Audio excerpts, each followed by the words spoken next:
Okay, finally we are live. नमस्कार सर्वांना, मी Krishna Bhanuse, founder PKC digital, आपल्या सर्वांचं स्वागत करतो. आज आपल्यासोबत उद्योजक किंवा व्यवसाय, वेगवेगळ्या प्रकारच्या बिझनेसेसला सगळ्यात महत्वाचा जो कंपोनंट लागतो तो म्हणजे ब्रँडिंग, ज्याच्याकडे की दुर्लक्ष मोठ्या प्रमाणावर केलं जातं. मराठी व्यावसायिक, मराठी भाषिक उद्योजक ब्रँडिंगला फारसं महत्व देत नाही. तर आपण मुद्दामून त्या क्षेत्रातले एक दिग्गज व्यक्ती, ज्यांचं नाव आहे विकास इंगळे, यांना आपण आमंत्रित केलेलं आहे. नमस्कार सर. थोडासा मी नमस्कार. माझ्या वतीने परिचय सरांचा येतो. इंगळे सर साधारणतः गेल्या 20-22 वर्षापासून फोटोग्राफी आणि ब्रँडिंग करिअर मध्ये आहेत. हजारो स्टुडंट्स त्यांनी घडवलेत. महाराष्ट्रातल्या इनफॅक्ट प्रत्येक तालुक्यामध्ये सरांचा एक तरी विद्यार्थी फोटोग्राफीमध्ये चांगलं काम करतोय, असा सरांचा लौकिक आहे. रेमंड असेल, त्यानंतर मर्सिडीज यासारख्या ब्रँडसाठी ब्रँडिंगचं काम सर बघतायत. सो आज आपण त्यांचा अनुभव, त्यांचा एक्सपिरियन्स आपल्या प्रत्येकाच्या बिझनेससाठी कशा प्रकारे आपण यूज करू शकतो या संदर्भाने त्यांचं मोलाचं मार्गदर्शन आपण घेणार आहोत. जे लोक लाईव्ह बघतायत त्यांना विनंती की ते चॅटमध्ये कमेंटमध्ये तुम्ही प्रश्न तुमचे विचारू शकतात. आणि आपण जर हा व्हिडिओ ऑफलाईन, म्हणजे याचं रेकॉर्डेड व्हर्जन पण आपल्या पेजवरती असणार आहे, ते जर बघत असाल तर त्यात पण तुम्ही प्रश्न टाकू शकता. आम्ही सरांपर्यंत ते प्रश्न पोहोचवून त्याचं उत्तर तुमच्यापर्यंत पोहोचवण्याचा 100% प्रयत्न करू. सो आता इंगळे सर, तुम्हाला एक रिक्वेस्ट आहे की तुम्ही थोडा माईकचा ताबा घ्यावा आणि yes, you are the host now. आणि ब्रँडिंग बद्दल ज्या एक सामान्य जो उद्योजक व्यावसायिक आहे, कारण मी पण माझ्या ट्रेनिंग्स मधनं अनेक बिझनेसमॅन सोबत बोलण्याची संधी भेटती. मात्र ब्रँडिंग हा विषय आला की त्या लोकांना कुठंतरी असं वाटतं की ब्रँडिंग हा शब्द माझ्यासाठी नाही बाबा, हा कोणीतरी अंदानी, अबानी किंवा 100-200 कोटीचा टर्नओव्हर त्याचा प्रांत आहे. तर त्याच्याबद्दल थोडासा प्रकाश टाका सर. Yes sir. सर, सगळ्यात पहिल्यांदा तर तुमचे पीकेसी डिजिटल आणि कृष्णा सर, तुमचे मनापासून आभार की तुमच्यामुळे मी आज मराठी एवढ्या उद्योजकांपर्यंत मी पोहोचू शकतोय. किंबहुना आज कदाचित 1000-500 लोकांपर्यंत असेल, पण त्या प्लॅटफॉर्मवर असल्यामुळे येणाऱ्या भविष्य काळामध्ये ते हजारो लाखो लोकांपर्यंत हा विषय पोहोचणार आहे. आणि जसं की आपण म्हणलं की ते अदानी असेल किंवा अंबानी असेल यांच्यासाठीच फक्त ब्रँडिंग असते. तर सुरुवात करताना आपण इथून करूयात की आपण का अदानी किंवा अंबानी सारखं काम करायला नको? आपला का तेवढा पण मोठा ब्रँड आपला का नको व्हायला? तर राईट. खरं तर उद्योजक कुठलाही तुमचा उद्योग कुठलाही असेल, तर ब्रँडिंग हा जो पार्ट आहे तो त्यासाठी इम्पॉर्टंट असतोच. प्रश्न हा आहे की बरेच जण काय करतात की ब्रँडिंग तुम्ही करतच असता. काही लोक जे आहेत ते थोड्या प्रमाणात करत असतात. काही लोक जे आहेत ते मोठ्या प्रमाणात करत असतात. काही लोक जे आहेत हे कॉन्शियसली करत असतात आणि काही लोक जे आहेत हे अनकॉन्शियसली करत असतात. त्यामुळे ब्रँडिंग हा जो पार्ट आहे हा प्रत्येक जण करतच असतो. आणि बऱ्याचशा उद्योजकांना कशी सवय लागलेली असते की माझा सेल होईल का? ह्याच्यातून सेल होईल का? किंवा याच्यातून काय प्रॉफिट?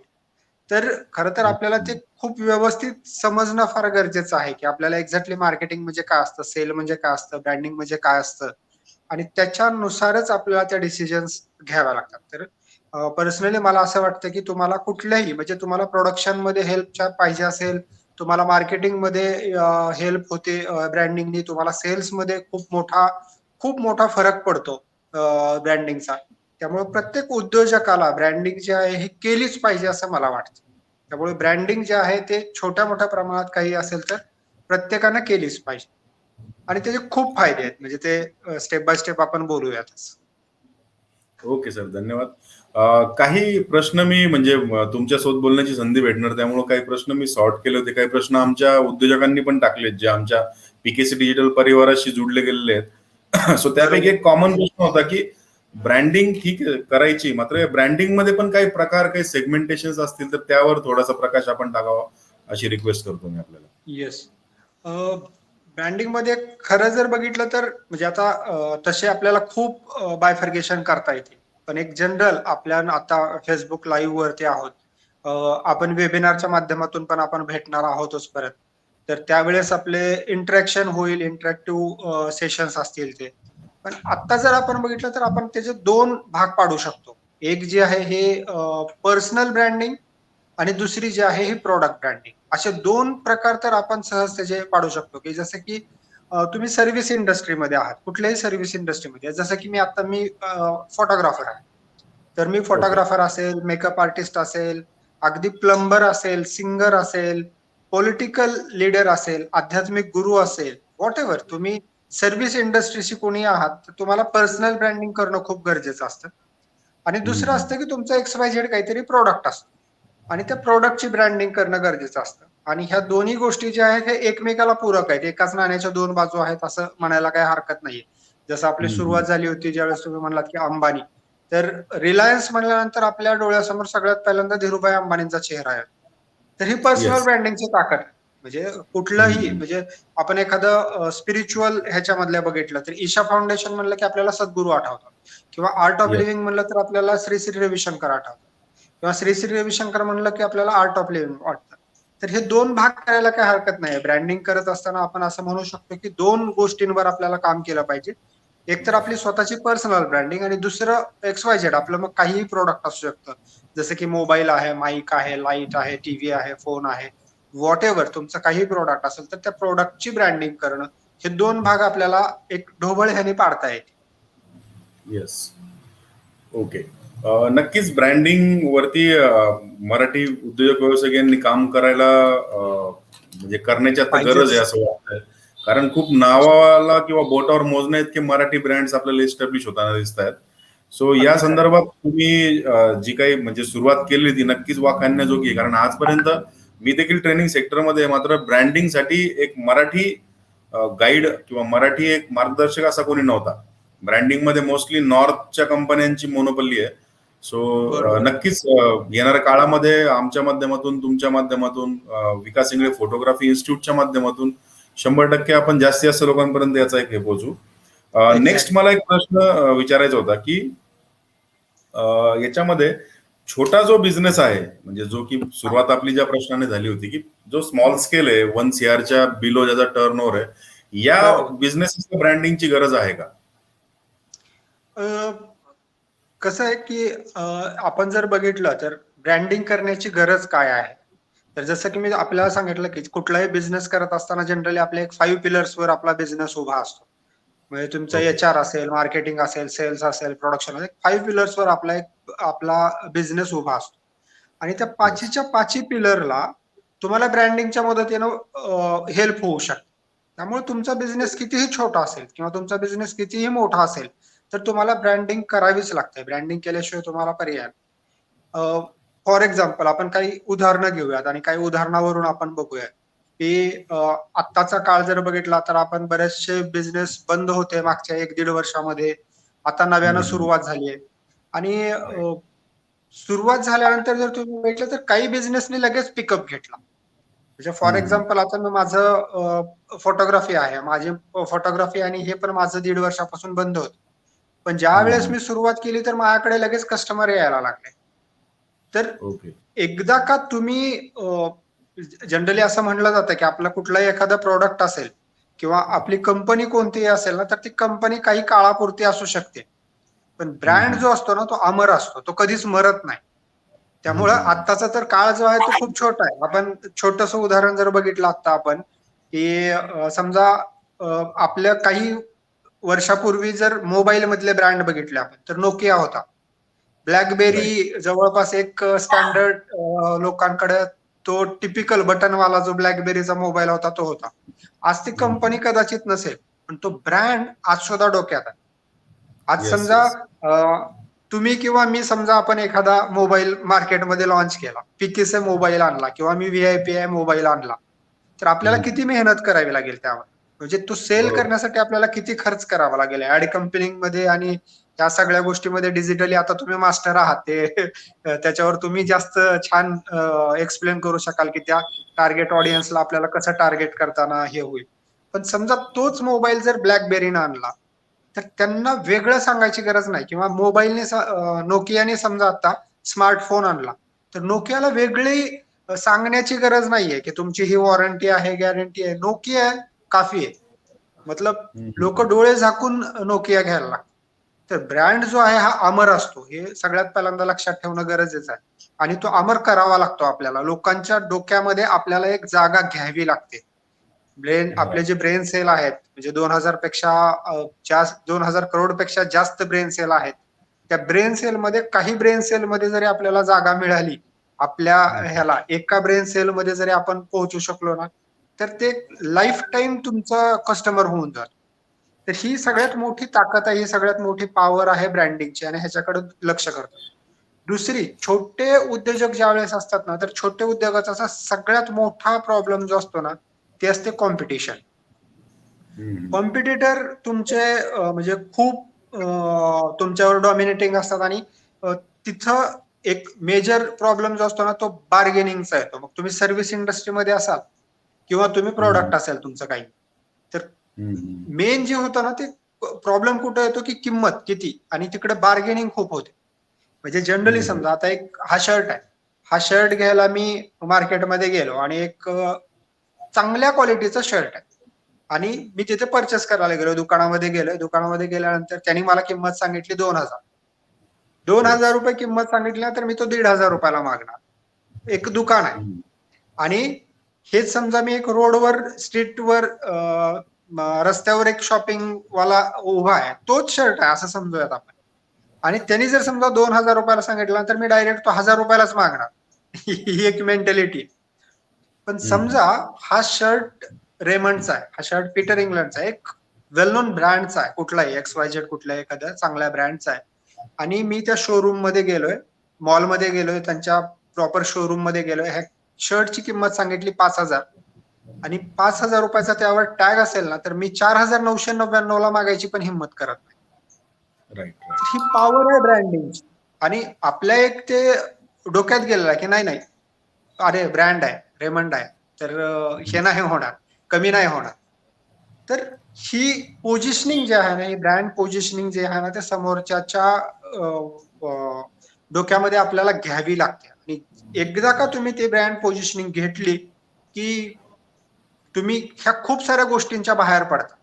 किंवा समजा तुमच्याकडे एखादा जॉबसाठी एक पर्सन आला आणि एक काहीतरी तुमचं एक छोटं लोकल शॉप आहे किंवा तुमची एक फॅक्टरी आहे. म्हणजे आता समजा सर तुम्ही औरंगाबादमध्ये आहात, तर औरंगाबादमध्ये एक फॅक्टरी आहे तुमची, कशाची तरी एक पाण्याच्या बॉटल तयार करण्याची एक फॅक्टरी आहे, आणि तुमच्याकडे पेमेंट समजा 10,000 रुपये तुम्ही देताय, आणि दुसरी एक कंपनी आहे बजाज आहे, आणि बजाजमध्ये 9,000 रुपये पगारावर त्याला बोलवताय. तर तो बऱ्याचशा वेळेला काय होतं की तो माणूस बजाजला प्रेफर करतो. का? कारण ब्रँड आहे, सिक्युरिटी आहे.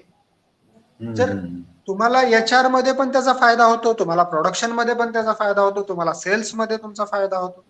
आणि मी नेहमी एक उदाहरण नेहमी देत असतो की समजा एक शेतकरी, तो चहा पिकवतोय किंवा समजा कॉफीच्या बिया आहेत आणि कॉफीच्या बिया मार्केटमध्ये जाऊन तो विकतोय, तर त्याला कॉम्पिटिशन आहे का? प्रचंड कॉम्पिटिशन आहे. आता तुम्हाला सांगायची आवश्यकताच नाही, अॅग्रो आणि ह्याच्यामध्ये तुम्ही प्रचंड काम करताय. जे उद्योजकांना काही माहिती नसेल, ते कधीतरी आडत लाईन असते किंवा जिथे आडतीवर शेतकरी माल घालतात ना, तिथे जाऊन बघा तुम्ही की काय कंडिशन आहेत. पण या कॉफीच्या बिया आहेत समजा, त्या कॉफीच्या बिया एखादी कंपनी विकत घेते, त्या कॉफीच्या बियांची पावडर करते आणि त्याचे सॅशे करते, छोटे छोटे सॅशे करते आणि ती विकायला हे करते.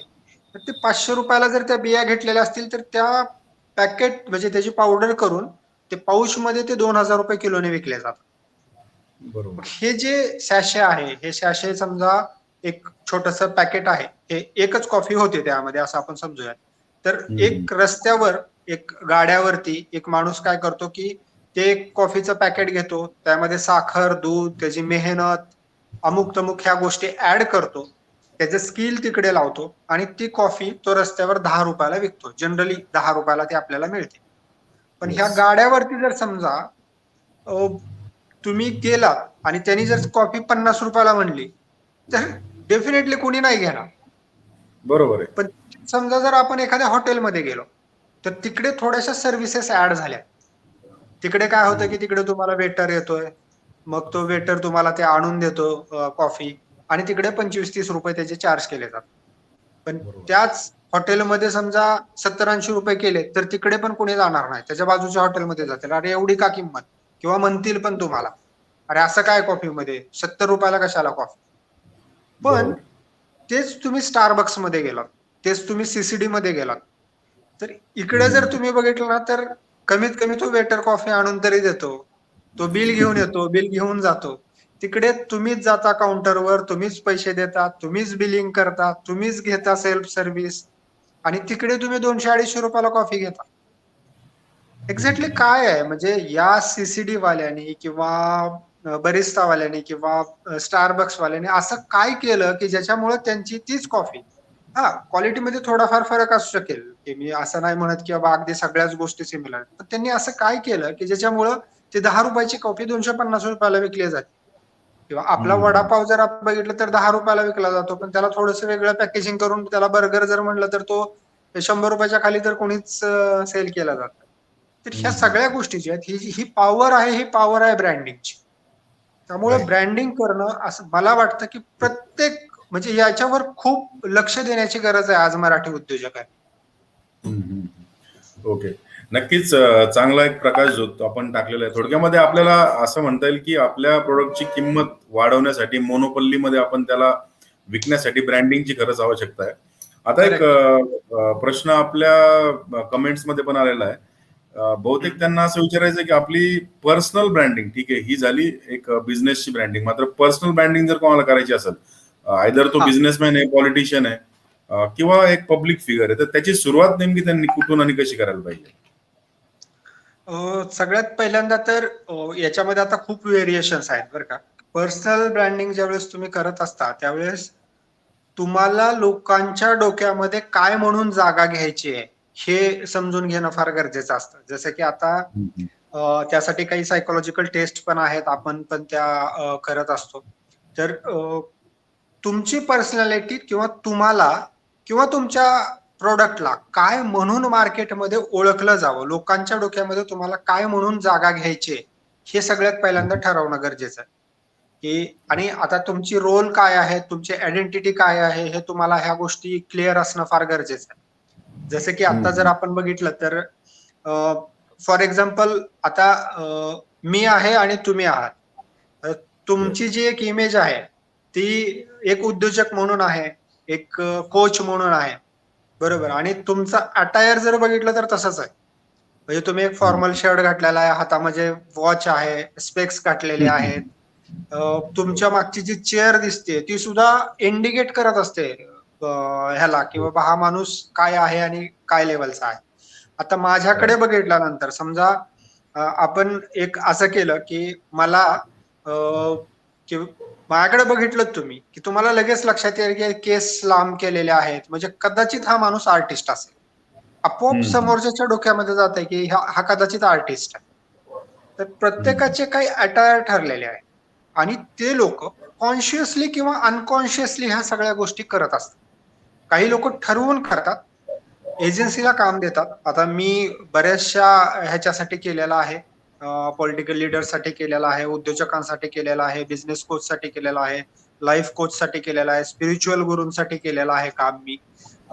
आणि मग त्यांचं जे एक बाह्य रूप ज्याला आपण म्हणतो, तर सगळ्यात पहिल्यांदा तुमची पर्सनॅलिटी काय आहे हे बघणं फार गरजेचं आहे.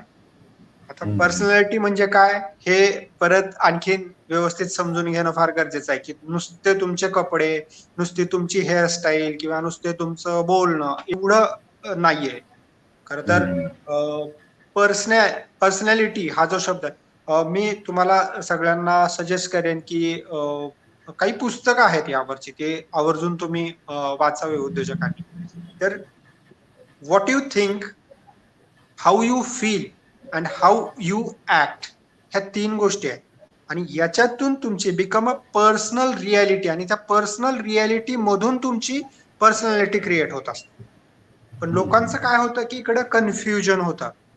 आणि आत्ताच्या जगामध्ये जर तुम्ही बघितलात ना, तर 2 प्रकारच्या पर्सनॅलिटी आहेत. एक येस. तुमची रिअल लाईफ मधली आहे आणि दुसरी जी आहे ती तुमची डिजिटल लाईफ मधली आहे.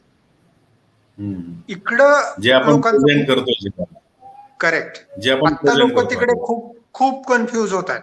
खूप कन्फ्यूज होत आहेत. म्हणजे अगोदर अगदी फार आपण अगोदरच्या काळामध्ये जर गेलं तर त्यावेळेस कसायचा किती तुमच्याकडे जमीन आहे किंवा त्याच्यावरून ठरवलं जायचं की तुमच्याकडे किती गायी आहेत याच्यावरून ठरवलं जायचं की तुम्ही किती श्रीमंत आहात ते.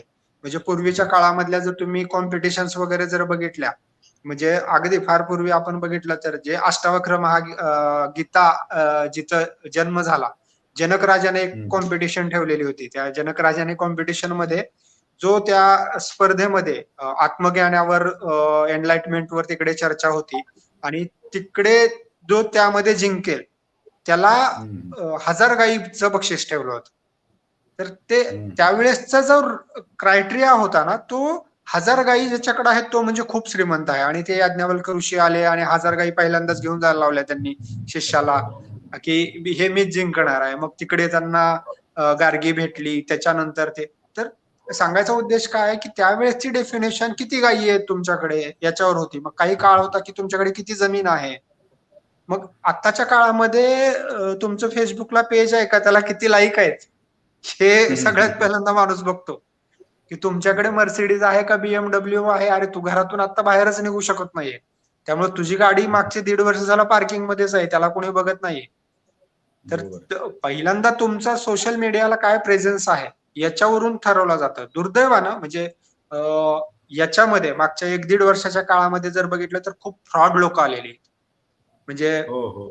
तुमच्यासारखे जे काम करणारे जे लोक आहेत ते फार कमी आहेत. मागचे 20 वर्ष झालं मी इंडस्ट्रीमध्ये काम करतोय. अशी म्हणजे लोक आलेली आहेत की ज्यांचा म्हणजे ना मार्केटिंगचे संबंध आहे ना डिजिटल मार्केटिंगचे संबंध आहे ना ब्रँडिंगचे संबंध आहे. कोणाचे तरी 2-4 कोर्स बघतात त्याच्यावरून कोर्स डिझाईन करतात प्रचंड मार्केटिंग करतात आणि लोकांची बऱ्याचशा वेळेला तिकडे फसगत होते. तर अशा लोकांपासून पण सावध राहणं आपण ती डिजिटल आयडेंटिटी काय आहे हे नीट समजून घेणं फार गरजेचं आहे.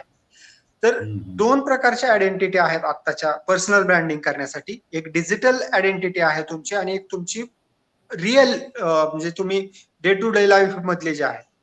तर डिजिटल आयडेंटिटी करण्यासाठी तुम्हाला फोटोग्राफी, व्हिडिओग्राफी या गोष्टीची खूप गरज पडणार आहे. दुर्दैवानं त्या बाबतीत फार अज्ञान आहे आपल्याकडं. म्हणजे दादासाहेब फाळके म्हणायचे की चित्रांची जी भाषा आहे, फोटोग्राफी आहे, व्हिडिओग्राफी जी आहे ही शालेय अभ्यासक्रमामध्ये शिकवलं जाणं गरजेचं आहे. पण आज पण ते शिकवलं जात नाहीये. सगळ्यांना असं वाटतं की समोर कॅमेरा घेतला, एसएलआर लावला की मी फोटोग्राफर झालो किंवा व्हिडिओग्राफर झालो. तर ती खूप युनिक भाषा आहे आणि ते प्रॉपर माणसाकडून करून घ्या. तुमचा अटायर जो आहे, तुमचे काय कपडे असावे म्हणजे तुम्हाला अ, गंमत वाटेल की तुम्ही बघा तुमच्या डोक्यामध्ये जे पण पर्सनल ब्रँडिंगसाठी तुम्ही कोणालाही आणा. तुम्ही पर्सनल ब्रँड कोणाला म्हणताय? तर त्याचा एक अटायर तुमच्या डोळ्यासमोर उभा राहतो. म्हणजे ते येस, पॉलिटिकल येस. लीडर्स असतील, तर लगेच आपल्याला त्यांचे कपडे आठवतात. अरविंद केजरीवाल येस. असतील, तर आपल्याला त्यांचा एक लूक आठवतो. मोदी असतील, तर आपल्याला मोदी जॅकेट नावानं ते फेमस झालं बरं का आणि अगोदर सगळे जे लीडर्स आहेत ते फुल स्लीव्हचे कपडे वापरायचे आणि आता जर तुम्ही बघितलं तर मोदींनी ती हाफ स्लीव्ह आणली. मग परत त्याची स्टोरी होती. त्यांनी एका सभेमध्ये सांगितलं पण की माझ्याकडे पैसे नव्हते. मी प्रवासाला जात होतो त्यावेळेस मीच कपडे धुवत होतो. मग मी त्याची ती बाही कट करून टाकली. तर ते पॉवर ऑफ स्टोरी हा एक जो प्रकार आहे ना तुमचं ब्रँडिंग करताना किंवा अ, अ, महात्मा गांधी बघितलं तर त्यांना आपण नंगा फकीर म्हणायचो. महात्मा गांधी सुटाबुटातले कधीच आपल्याला आठवत नाही. त्याच्या मागे पण हो. स्टोरी आहे. है ना? की ते सगळ्या कपड्यांची होळी केली म्हणून. पंडित जवाहरलाल नेहरूंना तुम्ही तुम्हाला पंडित जवाहरलाल नेहरूचा एक अटायर आठवतो. ते गुलाबाचं फूल आणि तो त्यांचा तो कुर्ता वगैरे. तर काही लोकांनी ह्याला कॉन्शियसली केलेलं असतं. जसं की मोदीजी आता करतायत. मी कुठल्याच पक्षाबद्दल बोलत नाहीये. मी फक्त ब्रँडिंग बद्दल बोलतोय किंवा मी काही आध्यात्मिक गुरूंचे, पॉलिटिकल लीडरचे, काही बिझनेस पर्सनचे नावं घेतोय इथे. तर मी उदाहरणं देतोय. म्हणजे त्यात काही असं खराब किंवा वाईट असं नाही सांगत किंवा आपण त्यांच्याकडून खरं तर इन्स्पिरेशन घेऊन आपण त्यांच्याकडे शिकलं पाहिजे. तर मला असं वाटतं की महात्मा गांधी खरं तर हे ब्रँड आहे. खूप मोठे ब्रँड आहेत. बरोबर. त्याच्यानंतर पंडित नेहरू असतील, मोदीजी असतील, तर गुलजार बघा तुम्ही. गुलजारांना कधीतरी तुम्ही बघितलाय का की असा निळा रंगाचा शर्ट घातलाय किंवा गॉगल लावून गुलजार आहेत? कधीच नाही. गालिब म्हणलं की आपल्याला एक ती टोपी आठवती आणि ते त्याच अटायर मध्ये फिरायची. गुलजार कधीही पांढऱ्या ड्रेस मध्येच असतात. धीरूभाई अंबानीला तुम्ही कधी टी शर्ट वर बघितलेला फोटो तुम्हाला दिसतो का? फिरलेलेच असतील ते पण. धीरूभाई अंबानी म्हणलं की आपल्याला ब्लेझर आणि हे तेच डोक्यामध्ये येत. आईन्स्टाईन म्हणलं की आपल्याला तो एक टिपिकल फोटो आपल्या डोळ्यासमोर येतो. तर तुमचं एक अटायर ठरवणं पण फार गरजेचं असतं. सेलिंग ऑफ प्रेसिडेंट नावाचं ह्याच्यावर एक खूप छान पुस्तक आलं. पूर्वीच्या काळी कसं होतं की हे लोक स्वतः ठरवायचे. पण अमेरिकेमध्ये जर तुम्ही बघितलं किंवा बऱ्याचशा बाहेरच्या देशांमध्ये जर बघितलं तर इलेक्शन्स आणि हे जे आहेत ह्याची एजन्सीला काम दिलं जातं. मला सुद्धा मागच्या इलेक्शनला एक खूप मोठ्या पक्षाचं लीडिंग करण्याची ऑफर होती. काही म्हणजे मी बऱ्याचशा वेळेला पॉलिटिकल ह्याच्यामध्ये जास्त घेत नाही भाग. पण तर हे ठरवलं जातं, हे प्लॅन केलं जातं, ह्याच्या कॅम्पेनिंग असतात की मग समोरच्या माणसाची जर इमेज तुमच्या समोर लोकांच्या डोक्यामध्ये कशा पद्धतीनं क्रिएट करायची आणि मग त्या पद्धतीनं आपण त्याचे ऍक्शन्स घेत जातो. जसं निक्सनचं जर तुम्ही बघितलं राष्ट्राध्यक्ष होण्याच्या अगोदर मला वाटतं 1965 ची निवडणूक होती. तर निक्सननी कसं बोलावं, कसं उठावं, कसा भांग करावा, कसे कपडे घालावे, कधी बोलताना पॉज घ्यावा, इतकं बारकाईनं काम केलं होतं. तर पर्सनल ब्रँडिंग करत असताना ह्या गोष्टी लक्षात घेणं फार गरजेचं आहे. तुमचा बाहेर अटॅक आणि व्हॉट यू थिंक हे सगळ्यात महत्वाचं आहे. तुमचे थॉट प्रोसेस काय आहे ना, हे फार महत्वाची गोष्ट आहे. What you think, how you feel, तुमचं फील काय आहे आणि हाऊ यू ऍक्ट. कारण लोक जे आहेत हे तुमचा ऍक्ट बघत असतात. विचारांना आपल्या म्हणजे ते ब्लू प्रिंट तुमच्यासाठी असते. लोक ऍक्शन बघत असतात. आणि त्याच्यामध्ये डोंट्स मध्ये मला आणखीन काही गोष्टी तुम्हाला ह्यात स्पेसिफिक सांगाव्याशा वाटतील की लोकांच्या डोक्यात कसं आहे की आता समजा मी बोलतोय तर माझ्या बोलण्याचा एक टोन आहे. म्हणजे मी प्रॉपर उस्मानाबादचा आहे. माझ्या करिअरची सुरुवात मी उस्मानाबाद वरून केली. मी माझा टोन सोडलेला नाही आणखी. बऱ्याचशा वेळेला काय होतं की आपल्याला असं वाटतं की एकदम आपली भाषा शुद्ध आणि अशी अगदी व्यवस्थित असणं गरजेचं आहे किंवा मला एकदम हायफाय इंग्लिश बोलणं गरजेचं आहे. असं अजिबात नाहीये. हे क्लिअर करून घ्या. आपण आपल्या ज्या गोष्टी आहेत ह्याचा अर्थ असा पण नाही का की कसंही बोला. ह्याचा अर्थ असा आहे आपला जो टार्गेट ऑडियन्स आहे हे टार्गेट ऑडियन्सला कुठली भाषा समजते. आता मी ज्यावेळेस सुरुवात केली माझी फोटोग्राफीची आणि मी वर्कशॉप्स घेत होतो. मी हाय एंड लेवलच्या फोटोग्राफरसाठी पण टीचिंग केलेली आहे आणि एक गावातल्या फोटोग्राफरसाठी पण केली. एक सर्टन टाइम नंतर मी ठरवलं की मला ग्राउंड लेवलला काम करायचंय. म्हणजे माझे आज 10,000पेक्षा जास्त विद्यार्थी आहेत भारतभरात. म्हणजे 5 स्टेटमध्ये म्हणजे अगदी कच्छ पर्यंत म्हणजे भारताच्या बाउंड्री पर्यंत माझे स्टुडंट आहेत. कच्छ, राजस्थान, दांतारामगड, जयपूर, गुवाहाटी, आसाम, कर्नाटक प्रत्येक ठिकाणी माझे स्टुडंट. तर मी ज्यावेळेस गावागावामध्ये जाऊन वर्कशॉप्स घ्यायला लागलो त्यावेळेस माझा लुक बघून माझ्या जवळच यायचे नाहीत फोटोग्राफर की अरे हे फार हायफाय इंग्लिश मध्ये बोलत असतील आणि ह्यांचा हे आहे. ते मला लक्षात आलं आणि मी एकदम त्यांच्यासारखंच बोलायला सुरुवात केली की त्याच्यामुळं त्यांच्यामध्ये माझ्यामध्ये एक रॅपो क्रिएट झाला. आणि मी तर खूप छोटं उदाहरण आहे ह्यातलं. मी ह्यातलं एक छान उदाहरण तुम्हाला देतो लालू प्रसाद यादवांचं. लालू प्रसाद यादव हे अडाणी नाही आहेत बरं का. लालू प्रसाद यादव म्हणजे एकदम असं गावठी माणूस नाहीये. LLB झालेले आहे. हा त्यांनी म्हणजे खूप भल्या भल्या लोकांसोबत काम केलंय. भल्या भल्या युनिव्हर्सिटीमध्ये त्यांनी काम केलेलं आहे. पण त्यांच्या लक्षात आलं की अरे आपण जर हम ऐसा करते है त्यांनी तो जो लहेजा आहे तो बिहारी टोन जो आहे ते केल्यानंतर लोक खुश होतात. लोकांना ते जास्त अपिलिंग होतं हे त्यांना समजलं. तर तुम्हाला पर्सनल ब्रँडिंग करायची आहे किंवा तुम्हाला प्रोडक्टची ब्रँडिंग करायची. आपल्याला 2 गोष्टी ठरवणं फार गरजेचं आहे.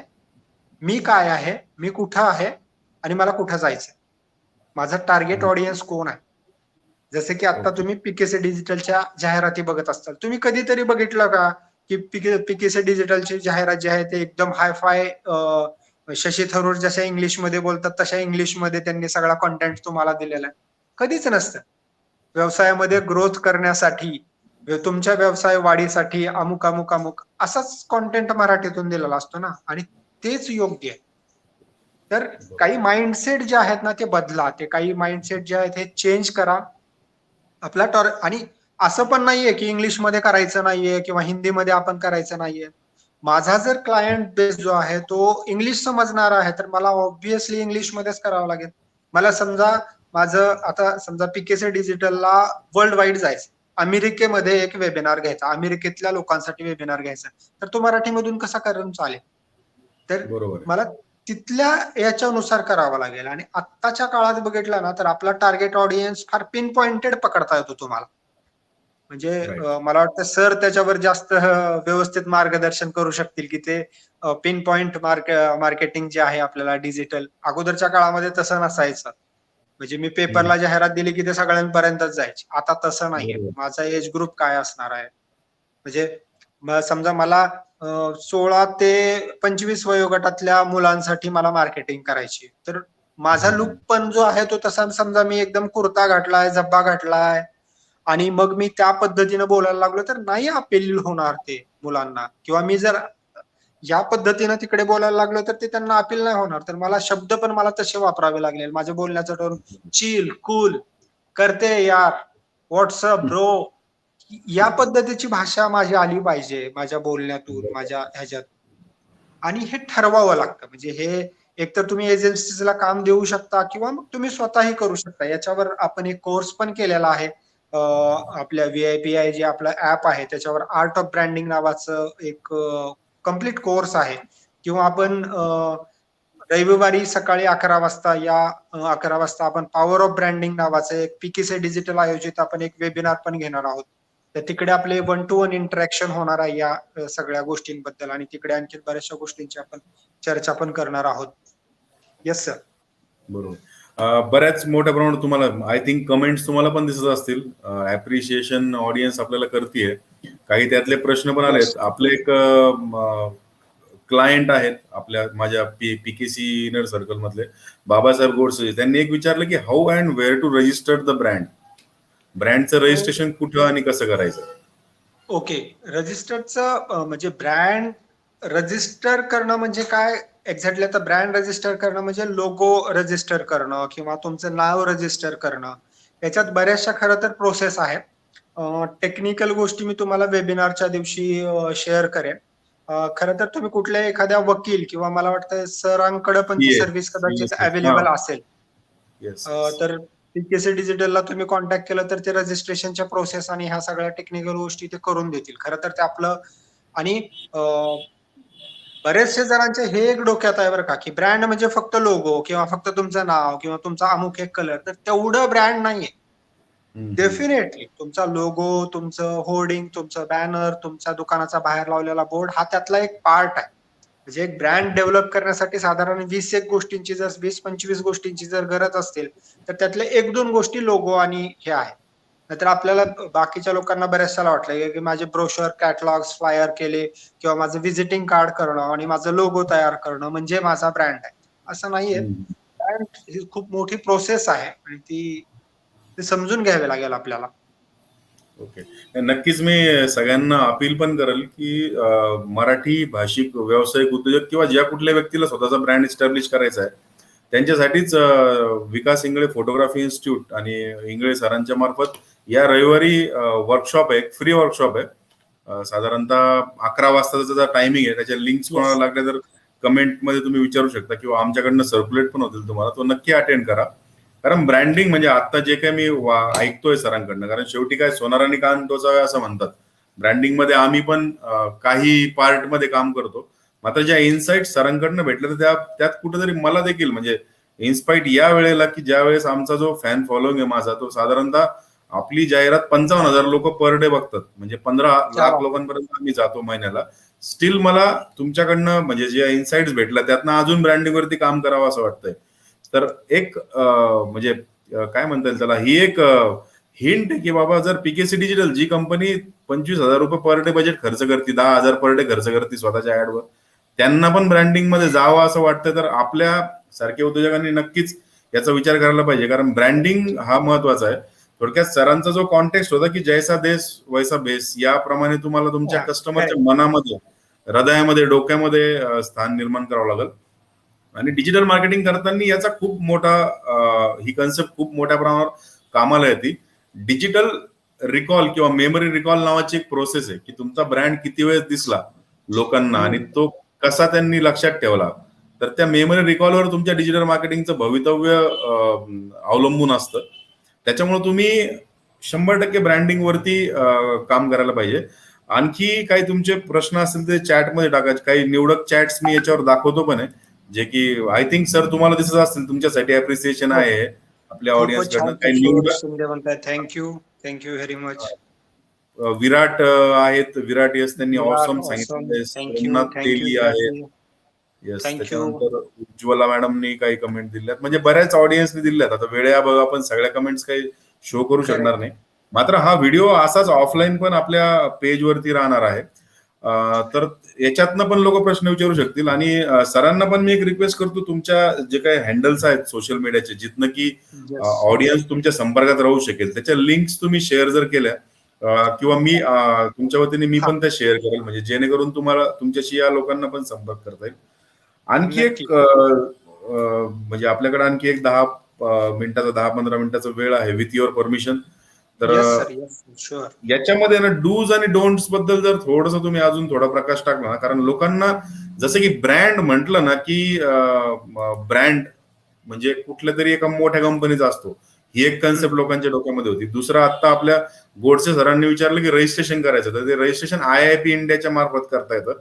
मात्र दॅट्स अ लिगल प्रोसिजर, ती लिगल आहे. तर नॉर्मल एक छोटा व्यापारी किंवा व्यावसायिक आहे, ज्या लोकांसाठी आपण हा सगळं सेशन्स हे करतोय, तर त्यांनी त्याच्या ब्रँडिंग करताना काय टाळावं आणि काय करावं, असे काही पिन पॉइंट्स तुम्ही जर सांगितले तर थोडं आणखी लोकांना मदत होईल. बरोबर. तर आत्ताच्या काळामध्ये जर तुम्हाला ब्रँडिंग करायचं असेल तर सगळ्यात पहिल्यांदा बरेचसे माझे कालच एक मीटिंग झाली, एक जणांनी आता एक मोठा शोरूम आणि या गोष्टी सुरू केल्यात, क्लिनिक आणि बऱ्याचशा अशा गोष्टी सुरू केल्यात. आत्ताच्या काळामध्ये बरेच जण काय करतायत की पहिल्यांदा ऑफिस स्पेस, फर्निचर ह्या गोष्टीवर इन्व्हेस्ट करतायत. ते तुम्हाला करावेच लागेल. आज ना उद्या तुम्हाला म्हणजे ऑफलाईन सुरू होणार आहे आणि आपलं सण होणार आहे. मी आशावादी माणूस आहे, आपण हाच विचार करूयात. पण हे करायच्या अगोदर तुमचं डिजिटल प्रेझेन्स क्रिएट करणं फार इम्पॉर्टंट आहे असं मला वाटतं. त्यासाठी तुम्ही सरांची मदत नक्की घ्या. जेन्युइन लोक मार्केटमध्ये खूप कमी आहेत, तर तुम्हाला डेफिनेटली त्यांच्याकडून हेल्प आहे, म्हणजे प्रश्नच नाहीये. डिजिटल ला तुम्ही येणं, तिकडे तुमचा एक स्पेस तयार करणं फार गरजेचं आहे असं मला वाटतं. तुम्ही एक तर काय, आपलं उद्योजकांचा बऱ्याचशा वेळेला काय प्रॉब्लेम होतो माहितीये का, की प्रोडक्शन पण आपणच करत असतो, सर्व्हिस पण, म्हणजे काय काय जण तर म्हणजे ते प्रोडक्ट नेऊन सुद्धा स्वतःच देतात, म्हणजे डिलिव्हरी बॉय तेच असतात, प्रोडक्शन तेच करतात. स्मॉल स्केलला ज्यावेळेस बिझनेस करत असतो त्यावेळेस ते ठीकच आहे, किंवा सुरुवात करताना असं असू शकतं, ओके. पण त्याच्या पुढे आपण जाहिरात करतो, सोशल मीडियाला जाहिरात करतो, मग ते जाहिरात स्वतःच करतात, त्याचा कॉन्टेंट स्वतःच लिहितात. तर ह्या सगळ्या गोष्टी ज्या आहेत ना, ह्या तुम्ही करण्यापेक्षा तुम्ही एक एजन्सी हायर करा. ते एक पर्सनल माझं वैयक्तिक मत आहे.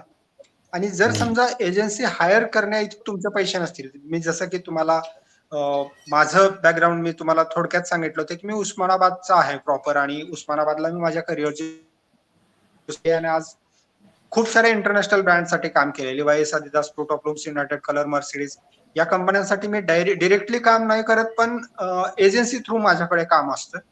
तर आम्ही म्हणजे कुठलाही एखादं, म्हणजे समजा शर्ट आहे किंवा काय, हे एक ब्लूटूथ आहे, हे ब्लूटूथ मार्केटमध्ये आणायचंय, तर याच्यावर प्रॉपर प्लॅन होतं. म्हणजे आता माझ्याकडे दिवाळीमध्ये काही प्रोडक्ट येणार आहेत, त्याचे मार्केटिंगसाठी माझ्याकडे काही आलेले आहेत की या प्रोडक्टला कशा पद्धतीनं लॉन्च करायचं, मग त्याचा टार्गेट ऑडियन्स कोण असेल, कसं दाखवायचं, आपण त्याच्या डोक्यामध्ये ती गोष्ट कशी टाकायची की त्याला असं वाटलं पाहिजे की हे माझ्यासाठी महत्वाची आहे. तर हे सगळं आम्ही स्ट्रॅटेजी प्लॅन करतो. तर ही स्ट्रॅटेजी प्लॅन करण्यासाठी आम्ही जे चार्जेस घेतो ते पण खूप जास्त असायचे. मला बऱ्याचशा छोट्या स्मॉल स्केल इंडस्ट्रीतल्या उद्योजकांचं रिक्वायरमेंट असायची की सर आमच्यासाठी हे करा, पण ते चार्जेस आणि हे मॅच होत नव्हतं. म्हणून आता खरं तर मी तो कोर्स आणलाय आणि लॉकडाऊनच्या काळामध्ये वेळ मिळाला, सुदैवानं ही चांगली गोष्ट झाली. आणि त्याच्यामुळं तर तुम्ही एक तर काय करू शकता की तुमचं जे काम आहे ना ते एजन्सीला द्या, आणि एजन्सीला तुम्ही देऊ शकत नसाल तर त्या गोष्टी समजून घ्या आणि समजून घेऊन करा. नाहीतर आपल्याला काय होतं की आपल्याला काय होतं की अमुक एक सॉफ्टवेअर आलंय, क्रेलो आलंय, कॅनवा आलंय, म्हणून मला डिझाईन करता येते, हा एक भाबडा समज सगळ्यांना झालाय. म्हणजे हातात कॅल्क्युलेटर आलं म्हणून तुम्ही गणित तज्ञ नाही. डीटीपी ऑपरेटरला असं वाटायला लागलं की आपण लेखक झालो. तर तसं काही नसतं. म्हणजे तुम्हाला ते तंत्र वापरता आलं म्हणून तो डीटीपी ऑपरेटर लेखक होत नाही. लेखक होणं हा भागच निराळा आहे. तर त्याच्या मागं ते डिझाईन करण्यामागं हजार गोष्टी आहेत. त्याच्या मागं सायकोलॉजी आहे त्याच्यामध्ये. आणि मी खरं तर सायकोलॉजीचा स्टुडंट आहे किंवा मी ब्रँडिंग क्षेत्राकडे वळण्यामागं सुद्धा हेच कारण आहे. मी खरं तर फोटोग्राफर आहे. माझी जी एक सोसायटीमध्ये आयडेंटिटी आहे ती ऍज अ फोटोग्राफर म्हणूनच आहे. पण मी बऱ्याचशा एजन्सीज बरोबर ज्यावेळेस काम करायला लागलो त्यावेळेस मला ह्या सगळ्या गोष्टी समजायला लागल्या की अरे ही पण गोष्ट आहे, ही पण गोष्ट आहे. आणि मग त्यांच्या स्ट्रॅटेजीमध्ये मी इन्व्हॉल्व्ह होतो. आणि मी बेसिकली सायकोलॉजीचा स्टुडंट आहे. मार्केटमध्ये सायकोलॉजी जे जगभरातले टॉपचे सायकोलॉजिस्ट आहेत त्यांना मी वाचलेला आहे. आणि त्याच थेरीजचा वापर करू लागलो मी एजन्सीसाठी.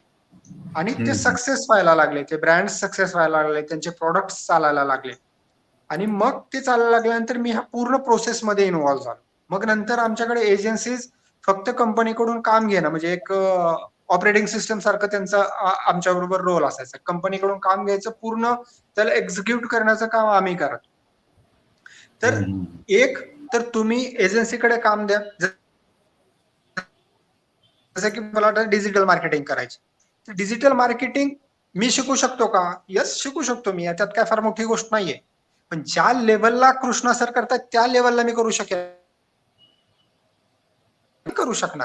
शकेल, पण त्यासाठी मला 2 वर्ष द्यावे लागतील.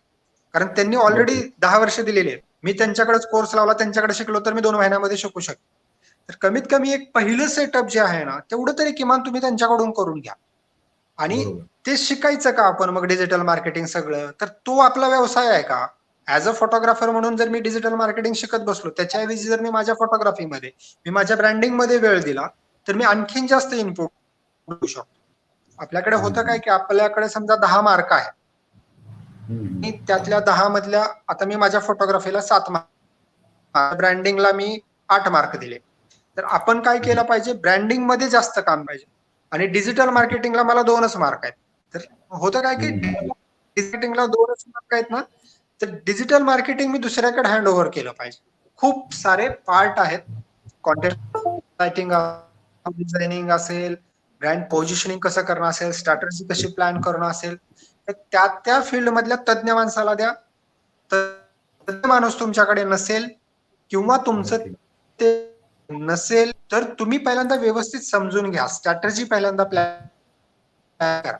तुमच्याकडे जर प्लॅन नसेल ना तर मग तुम्ही भरकटत राहणार, आयुष्यभर भरकटत राहणार आणि फायनली तुम्ही लॉस मध्ये जाणार. मला असं वाटतं की हे डूज मध्ये आणि डोंट मध्ये गोष्टी आहेत की एक प्रॉपर प्लॅन, तुमच्याकडे एक ब्लू तयार असणं फार गरजेचं आहे जर तुम्हाला एक ब्रँड करायचा असेल तर. नाहीतर मग एकदा का तुमची मार्केटमध्ये ती पोझिशनिंग झाली ना, एकदा लोकांच्या डोक्यामध्ये ती गोष्ट गेली की ते काढायला खूप त्रास होतो. तुमची ती इमेज पुसून दुसरी इमेज क्रिएट करायला म्हणजे फार मेहनत घ्यावी लागते. म्हणजे जसं की माझं आणि कृष्णा सरांचं पण बोलणं झालं होतं. तर एखाद्या ह्याची जर जाहिरात करायची असेल आणि एकदा का आपल्याकडे एक टार्गेट ऑडियन्स आला, पहिल्यांदा एक टार्गेट ऑडियन्स आला, माझ्याकडे 1000 लीड्स माझ्याकडे जनरेट झाल्या. त्याच 1000 लोकांना जर मला परत रिटार्गेटिंग करायचं असेल तर ते खूप कमी पैशामध्ये होतं. तसंच आहे. हे हा जो डेटा आहे तुमच्या हार्ड डिस्क मध्ये, कम्प्युटरमध्ये किंवा तुमच्या ऑनलाईन प्लॅटफॉर्मवर तुमच्याकडे त्या पिक्सलमध्ये एकदा सेव्ह झाला की त्या लोकांना परत टार्गेट करणं खूप सोपं होतं. तसंच तो पिक्सल जर तुमच्या ब्रेन मध्ये फिक्स झाला ना, ते पिक्सल तुमच्या ब्रेन मध्ये जाणं म्हणजे ब्रँडिंग आहे. मग ते प्रत्येक वेळेला रिकॉल व्हॅल्यू तुमची येत राहते तशी, की मला अमुक एक गोष्ट करायची आहे तर ही मी अमुक एक गोष्ट केली पाहिजे, मला ही अमुक एक गोष्ट करायची आहे तर ही गोष्ट घेतली गेली पाहिजे. आणि प्रॉडक्ट बरोबर. मध्ये आणि ब्रँड मध्ये मुळात जर आपण बघितलं तर हाच फरक आहे. येस. तर एक 5 मिनिट बोलून आणखी आपला वेळ तसा संपलाय, पण एक पुढे प्रॉडक्ट आणि ब्रँड बद्दल हो, सांगू हो. ना थोडस. बिलकुल, बिलकुल. सांगा ना सर, सांगा. तोपर्यंत एक मला वाटतं रोहित सोलकरांनी विचारलं की ब्रँडची तयार करण्यासाठी सुरुवात कशी करावी. ऍक्च्युली रोहित जी तुमच्या येण्यापूर्वी सरांनी उत्तर दिलंय. सुरुवात करताना आपल्याला काय करावं लागणार आहे सरांच्या म्हणण्याप्रमाणे, की नेमका तुमचा ऑडियन्स कोण आहे, तुम्हाला काय थोडक्यात ढोबळ भाषेत तुम्हाला काय विकायचंय आणि कोणाला विकायचंय, त्या व्यक्तीच्या त्या मार्केटच्या याच्याप्रमाणे त्या मार्केटची जी नीड आहे, त्याला जी भाषा समजती, त्याला जो पेहराव आवडतो, त्या प्रमाणे आपण आपल्या ब्रँडची सुरुवात करायला लागेल. ढोबळ भाषेमध्ये मी सांगतो जे सरांनी सांगितलं होतं. थोडक्यात तुम्हाला तुमचा ऑडियन्स मराठी तर मराठीतच जावं लागेल. पीकेसी डिजिटल किंवा सरांचा प्रोग्राम आपण मराठीमध्ये घेतोय, याचं कारण काय की आपल्याला मराठी लोकांपर्यंत पोहोचवायचं. अदरवाईज इंग्लिशमध्ये प्रोग्राम्स करणं पण फार काही मोठी किंवा अवघड गोष्ट नाही. मात्र प्रायमरी आपलं जे टार्गेट आहे आमचं आणि सरांचं पण तेच की मराठी उद्योजक व्यावसायिक यांना आपल्याला काहीतरी एका सस्टेनेबल मार्केटिंग सोल्युशन्सची ओळख तरी करून द्यावी, इथपर्यंत म्हणजे सरांनी मार्गदर्शन केलेलं आहे. गोडसे साहेबांनी विचारलं की can I register my brand and manufacturer form. Yes, definitely तुम्ही ब्रँड तुमचा रजिस्टर करू शकता आणि मॅन्युफॅक्चर म्हणजे कदाचित तुम्हाला तयार करून घेता येईल काय एखाद्या एजन्सीकडनं असं विचारताय. तर ऑब्व्हियसली तुम्हाला अफोर्ड होत असेल तर तुम्ही एखादी एजन्सी अपॉइंट करा. नसेल होत तर सरांचा संडेला वेबिनार वर्कशॉप तुम्ही अटेंड करा. कारण बऱ्याच वेळेस काय होतं माहिती का, शेत 10 एकर आहे म्हणून मला नांगर येणं गरजेचं नसतं. मात्र त्या नांगर करणाऱ्या गड्यांनी मला खोटं सांगू नये की 1 एकर नांगराला 3 तास लागले. इतपत नॉलेज आपल्याकडे पाहिजे. तर तेवढं नॉलेज तुम्ही सरांकडनं घ्या रविवारी. आणि सर प्लीज कंटिन्यू. येस. तर मी सांगत होतो की प्रॉडक्ट आणि ब्रँड मध्ये काय फरक आहे. जे आपण जे जनरली म्हणतो ना की ब्रँड ब्रँड ब्रँड म्हणजे काय एक्झॅक्टली काय. तर काय असतं की तुम्ही जसं मी आता सांगितलं ना की तुमच्या डोक्यामध्ये एक pixel technical language for digital marketing मधल्या माणसांना ते समजेल. मी सरांबरोबर बोलतोय त्यामुळे मी त्या लँग्वेज मध्ये बोलायलो. मी म्हणून मला खरं तर फेसबुक लाईव्ह वगैरे मी फारसं मला आवडत नाही. म्हणजे अशा पद्धतीने लाईव्ह जाणं. मी म्हणजे 1 to 1 सेक्शन्स किंवा लाईव्ह केलेले प्रोग्राम्स आहेत एवढे दिवस. तर मला असं वाटतं की किमान वेबिनार तरी व्हावं, ज्याच्यामध्ये आपली एकमेकांच्या समोर अशी चर्चा व्हावी. कारण माझ्या डोक्यात आता म्हणजे समोर ते कृष्णा सर दिसतात, त्यामुळे मी त्या अँगलनं माझे एक्झाम्पल यायला लागले आपोआप अनकॉन्शियसली. तर पिक्सल म्हणजे काय, किंवा म्हणजे समोरच्याच्या डोक्यामध्ये आपण एक जागा घेतलेली असते, त्याला आपण अनकॉन्शियस माइंड म्हणतो. एक उद्योजक म्हणून पण तुम्हाला कॉन्शियस माइंड काय आहे, सबकॉन्शियस माइंड काय आहे, अनकॉन्शियस माइंड मग काय आहे, कलेक्टिव्ह अनकॉन्शियस काय आहे, सुपर काय आहे, हे तुम्हाला ठीक व्यवस्थित माहिती असणं खूप महत्वाचं आहे. तर ही गोष्ट थोडीशी समजून घेऊयात आपण की प्रोडक्ट आणि ब्रँड मध्ये काय फरक असतो. प्रोडक्ट म्हणजे काय असतं की काही एखादा क्रीम, तर एखादी क्रीम जर आहे, ही क्रीम ला काही नाव नाहीये, त्यांनी काय होतं माहित नाहीये, पण मी चेहऱ्याला क्रीम लावायची, तर तो प्रोडक्ट झाला. पण त्या प्रोडक्टनी काय होतं हे ज्यावेळेस समोरच्या माणसाच्या डोक्यामध्ये जातं ना, त्यावेळेस तो ब्रँड क्रिएट होत असतो. म्हणजे काही आता शॅम्पू आहे, तर अमुक एक शॅम्पूने केस जे आहेत ते खूप लांब सडक होतात. अमुक एका पुणे डॅन्ड्रफ जातो, अमुक एका शॅम्पूने केस एकी होतात. ही पोझिशनिंग आहे. साबण आहे, डेटॉल म्हणल्यानंतर आपल्याला क्लीन आपण बघतो. सौंदर्याचा साबण म्हणल्यानंतर आपण त्याला लक्स म्हणतो. हे आपले रील साबण वापरला जातो. मग त्याच्यामध्ये सगळे ते एक सूत्रीपणा असतो. सगळ्या त्यांच्या कॅम्पेनिंग मध्ये, त्यांच्या कलर मध्ये, त्यांच्या लोगो मध्ये, ट्रेनिंग मध्ये, त्यांच्या स्ट्रॅटर्जी मध्ये, त्यांच्या प्लॅन मध्ये, टार्गेट ऑडियन्स मध्ये, सगळ्यामध्ये एक सूत्रीपणा असतो. ही एजन्सी त्याच्यावरती काम करत असते. कधी बघितलंय का की लक्स साबणाचे ऍड म्हणले की आपल्याला सगळे तिथे सेलिब्रिटी दिसते, की माधुरी दीक्षित येऊन म्हणते की मेरी खूबसूरत इसका राज ये है, आणि ऐश्वर्या राऊंड पण येऊन तेच सांगल, अमुक जर एक जण येऊन पण तेच सांगेल. तर हे ज्यावेळेस म्हणजे कुठल्याही फील्ड मधलं तुम्ही उदाहरण घ्या आणि तुम्ही मला कुठलंही प्रोडक्ट सांगा, मी ह्यातल्या मोस्टली प्रोडक्ट साठी काम केलंय. एखादी गाडी आहे, तर गाडी म्हणजे काय असतं की दूरगमन वाहन आहे ते. म्हणजे एका ठिकाणावरून दुसऱ्या ठिकाणी जाण्यासाठी एक लोखंडी डब्बा आहे ते. त्याचा काय म्हणजे काय काय संबंध आहे? आपल्या शरीराला गती मिळावी यासाठी एका ठिकाणावरून दुसऱ्या ठिकाणी मी कम्फर्टेबली आणि फास्ट जावं म्हणून एका यंत्राचा उपयोग करत असतो मी लोखंडी डब्याचा. त्याला आपण गाडी म्हणतो. पण ही गाडी एका ठिकाणाहून दुसऱ्या ठिकाणी जाण्यासाठी जी आपण वापरतो, त्या गाडीचं असोसिएशन ज्यावेळेस प्रेस्टिज बरोबर जोडलं जातं, त्यावेळेस ती मर्सिडीज असते. राईट. ज्यावेळेस त्याचं असोसिएशन सेफ्टी बरोबर जोडलं जातं, त्यावेळेस ती व्होल्वो असते. ज्यावेळेस त्याचं असोसिएशन ड्रायव्हिंग एक्सपिरियन्स बरोबर जोडलं जातं, त्यावेळेस ती BMW असते.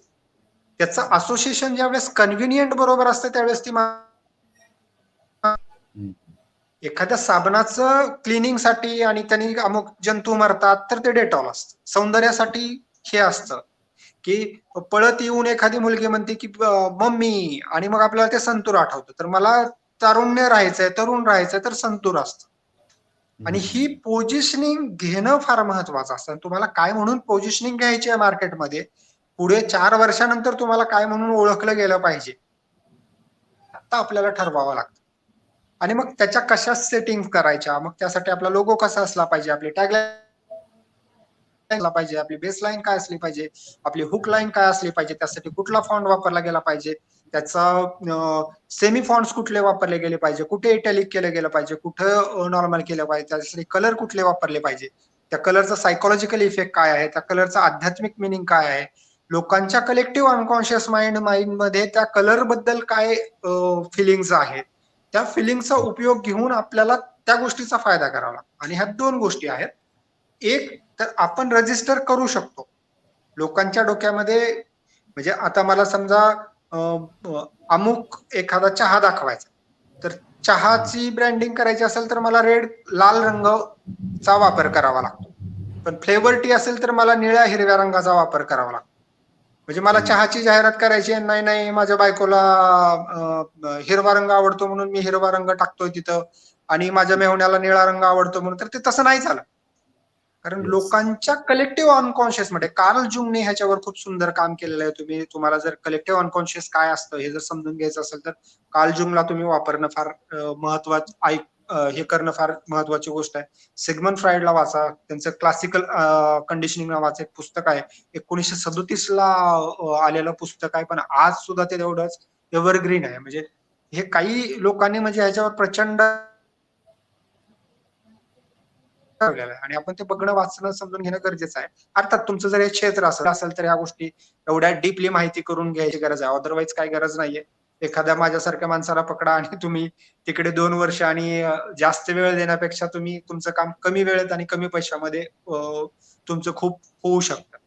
तर कॉन्शियस माइंड काय, सबकॉन्शियस काय, अनकॉन्शियस काय आणि तिथं असलेल्या सेटिंगचा आपण उपयोग करून घेऊन आपण लोकांच्या डोक्यामध्ये आणि तुम्हाला असं वाटत असेल बरं का, की मी अमुक एका प्रकारचा ब्रँड वापरतो आणि आम्हाला अमुक एका प्रकारचा ब्रँड आवडतो-बिवडतो तसं काही नसतं. हे आम्ही तुमच्या डोक्यात टाकलेलं असतं. म्हणजे लोकांनी माध्यमांच्या समोर मन, बुद्धी, डोळे, तुमच्या ते ब्रेनचे सेल सगळे आमच्या ताब्यात आहेत. तुम्हाला बरोबर. तसं वाटतं, की तुम्ही डिसिजन घेतलंय, तुम्ही डिसिजन घेतलेला नाही, ते तुम्हाला डिसिजन घ्यायला आम्ही भाग पाडलंय आणि आम्ही असं पण सांगितलंय तुम्हाला, की तुम्हाला ते वाटतं, की तुम्ही डिसिजन घेतलंय. पण तसं नाहीये. नाहीतर रस्त्याने पोरं घालून फिरले नसते, फॅशन म्हणून. तर ते बरोबर. हे फॅशनच्या नावाखाली आम्ही तुम्हाला विचारच करू देत नाही. आणि हे फटभर लोकांच्या हातामध्ये आहे. म्हणजे ही भाषा आहे. आणि ही भाषा शिकून घेणं फार गरजेचं आहे. ती एक लँग्वेज आहे. आणि त्याचा कसा वापर करायचा हे शिकणं फार गरजेचं आहे. आणि मी आणखीन पण सांगतो, हे खरंच म्हणजे दादासाहेब फाळके जे म्हणाले, की हे शालेय अभ्यासक्रमामध्ये येणं गरजेचं आहे. जसं मी मराठी भाषा शिकतो, जशी हिंदी शिकतो, जशी मी इंग्लिश शिकतो, तशी चित्रांची भाषा का शिकू नये? जी सगळ्यात प्रभावी भाषा आहे. आणि आतमध्ये तरी इतकी म्हणजे वाईट कंडिशन झालेली आहे तुम्हाला सांगतो, की म्हणजे विचारायची गोष्टच नाहीये म्हणजे. कोणीही उठतं आणि काही चालू करतं. त्याला त्यातले माहिती नसते. मी बरेच जणांचे ब्रँडिंगचं तर करणारं मराठीमध्ये कोणीच नाहीये माझ्या माहितीप्रमाणे. म्हणजे स्पेसिफिक ब्रँडिंगवर काम करणारं किंवा मी जो कंटेंट देतोय, ते मला एकही नाव माझ्या माहितीप्रमाणे नाहीये. मला माहिती नसेल, असतील बरेच जण. हिंदीमध्ये काही 2-4 लोकं आहेत. इंग्लिशमध्ये देणारे प्रचंड लोकं आहेत. जगभरात म्हणजे ज्यांनी तुफान काम करून ठेवलेलं आहे. आणि त्यांची कॉस्टिंग पण तेवढी खूप म्हणजे जास्त आहे. म्हणजे बेसिक त्यांचा कोर्स तर $300-400 पुढेच आहे. म्हणजे तुम्हाला बेसिक त्यातल्या गोष्टी शिकायच्या असतील तर किमान तुम्हाला $50,000-60,000 तरी खर्च करावा लागतो. तर बरोबर. आपण तेच मराठीमध्ये तो सगळा आपण कंटेंट घेऊन आलेलो आहेत आणि मी गॅरंटीड देतो की म्हणजे माझा ऍपवरती तुम्ही गेलात आणि आर्ट ऑफ ब्रँडिंगचा कोर्स घेतला किंवा कोर्स मधला जर कंटेंट बघितला तुम्ही ती इन्फॉर्मेशन गुगलवर पण दाखवा. मॅक्सिमम इन्फॉर्मेशन हे जे मी बोलतोय किंवा आता पण मी तुमच्याबरोबर इंटरॅक्ट करतोय, तुम्ही म्हणजे कुठल्याही प्रोडक्ट बद्दल बोललात तर मी बोलू शकतो. म्हणजे तुम्ही बरोबर. गाडीबद्दल बोललात तर कुठली गाडी आहे, कुठल्या गाड्यांची कधी लॉन्चिंग झाली, त्यासाठी आम्ही काय प्लॅनिंग केले. मी 4 गाड्यांचे एक्झाम्पल तुम्हाला देऊ शकतो. आध्यात्मिक गुरु आहेत. तुम्हाला असं वाटत असतं बऱ्याचशा वेळेला, आता मी नावं नाही सांगणार, की जसं की आता सरांनी सांगितलं, की आमचा 20-20 हजार रुपये आम्ही ब्रँडिंगवर एका दिवसाला खर्च करतो ऍडव्हर्टिजमेंटसाठी वगैरे. तुमच्या माहितीसाठी सांगतो, आध्यात्मिक गुरु आहेत काही, ज्यांचं कॅम्पेनिंग दर महिन्याच्या कॅम्पेनिंगचं बजेट 3-3 करोड रुपये. आणि मी येस. म्हणजे तुम्ही मला कधी पर्सनली कॉल केला तर मी तुम्हाला आणि हे वाईट नाहीये. म्हणजे हे काय म्हणजे त्यांनी करू नये वगैरे अशातला भाग नाही. ते काय वाईट काम करतात अशातला भाग नाही. चांगलंच करतात. आणि बऱ्याचशा वेळेला असतं बघा, की गुरुजींचा कपडे जे आहेत आणि गुरुजींना प्रश्न विचारला, ते फार स्पॉन्टेनियस बोलले वगैरे, वगैरे, वगैरे, वगैरे गोष्टी नाही. ते सगळं म्हणजे असं प्लॅन्ड असतं. म्हणजे ते कधी कोणी काय प्रश्न विचारणार तुम्ही बघा एखादे काही आध्यात्मिक गुरूंचे वगैरे जर तुम्ही प्रवचन बघितले असतील ना, तर ते जर समजा असं ब्लॅक मॅजिक बद्दल बोलणार असतील, जादू बद्दल बोलणार असतील, ते एनलाइटमेंट बद्दल बोलणार असतील, ते 7 चक्राबद्दल बोलणार, 7 चक्रामधल्या स्पेसिफिक मला स्वादिष्टान चक्राबद्दल बोलणार आहेत किंवा आज्ञा चक्राबद्दल बोलणार आहेत किंवा सहस्रार चक्राबद्दल बोलणार आहेत. तर सहस्रार चक्राचा कुठला कलर आहे त्या रंगाचा शर्ट त्यांनी ऑलरेडी घातलेला असतो. म्हणजे समोरचा माणूस सहस्रार चक्रावर प्रश्न विचारणाऱ्यांना आदल्या दिवशी माहिती असतं का? आणि ते प्रॉपर डिझाईन केलेलं असतं. मागचं बॅकग्राऊंड, फोरग्राऊंड, कॅमेरा कुठल्या अँगलनं घ्यायचं, 7-8 कॅमेरे तिकडे लावलेले असतात. त्या 7-8 कॅमेऱ्याचं सॅच्युरेशन काय असणार आहे, व्हाईट बॅलन्स काय असणार आहे, काय अँगलनं त्यांना दाखवलं गेलं पाहिजे, ज्याच्यामुळं तो विषय जो आहे तो प्रभावी मांडला जाऊ शकतो. Yes, everything is planned. पण आपल्याला असं वाटत असतं की नाही, नाही हे असं म्हणजे रियालिटी शो वगैरे आहे तसं काही म्हणजे फारशा वेळेला तसं काही नसतं. तर बरोबर आहे. Yes sir. तर बऱ्याचशा गोष्टी आहेत ज्या आपण मला वाटतंय बरंच आपण वेळेपेक्षा बराच वेळ जास्त घेतला आणि एवढ्या सगळ्यांनी रिस्पॉन्स पण दिला त्याबद्दल मी खरं तर तुमच्या मनापासून आभारी आहे. कृष्णा सर तुमचा मनापासून आभारी आहे की तुम्ही तुमच्यामुळं एवढ्या मराठी उद्योजकांपर्यंत पोहोचलोय आणि याच्यानंतरही पोहोचणार आहे. आणि नाही, कृष्णा नक्की. सरांबद्दल आणखीन एक महत्वाची गोष्ट अशी म्हणजे सांगायची, आमची जी ओळख आहे ती अगदी 15 दिवसापूर्वीची आहे. आम्ही काय फार पूर्वीपासून ओळखतो अशा, पण त्यांची जी एक ती तळमळ आहे की मराठी उद्योजक, मराठी उद्योजकांना पोहोचवणं आणि जेन्युइनली ते आज मार्केटमध्ये काम करून त्या सगळ्यांना सपोर्ट करतायत. ही म्हणजे खरंच खूप मोठी गोष्ट आहे की आता पण मी ज्यावेळेस Facebookवर हे करत होतो, तर या प्लॅटफॉर्मवर तुम्ही मला बोलवलंत. तर सगळ्या उद्योजकांकडून मी तुमचा आभारी आहे की आमच्या दोघांच्या मधला तुम्ही ब्रिज झालात. एक ऑपरेटिंग सिस्टम झाला ज्याच्यामुळे मी सगळ्यांबरोबर कम्युनिकेट करू शकतोय. आणि 1 टू 1 इंटरॅक्शन करण्यासाठी आपण संडेला 11 वाजता राखी पौर्णिमा आहे. पण नक्की भेटूयात. वेळ काढा. 2 तास तुमची लाईफ चेंज करणारे असतील. तुमच्या पर्सनल ब्रँडिंगला, तुमच्या प्रॉडक्टला, तुमच्या बिझनेसला ब्रँडकडे घेऊन जाण्यासाठीचा ते 2 तास असतील. तर thank you very much sir. Thank you very much. आपण वेळात वेळ काढून आज या लाईव्हला उपस्थित राहिलं. नक्कीच ब्रँडिंगचं महत्व आज जेवढ्या लोकांनी अटेंड केलं आणि आता हा व्हिडिओ तर आपण सगळीकडे व्हायरल करणार आहे. पीकेसी डिजिटलच्या युट्यूब चॅनलवरती पण असणार आहे, फेसबुक पेजला पण असणार आहे. अनेक थँक लोकांना यू. याच्यामधनं एक नवीन इनलाइटमेंट भेटेल. सगळ्यांना अजून सरांच्या वतीने पण मी निवेदन करतो, तुमच्या सर्वांना लिंक्स आम्ही शेअर करणार आहोत. संडेला आपण सेशन घेतोय. सरांचं सेशन आहे 11 वाजता, फ्री असणार आहे.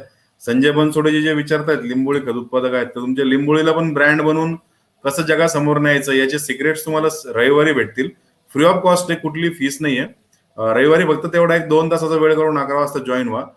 Thank you very much everyone. Thank you very much Vikasji, आपण वेळ थँक दिला. यू. अटेंड केलेल्या थँक यू. सगळ्यांचे मनपूर्वक धन्यवाद. आणि शेवटी ब्रँडिंगला महत्वाचा एवढीच रिक्वेस्ट करून या लाईव्हला आपण एंड करू. कारण काळ्याचा गोरा कधीच होत नाही हे माहित असूनही माझ्या वयातले जे 40शीत असतील सध्या, 30 वर्ष झाले आपण फेअर अँड लवली विकत घेतोय. That is the magic of branding.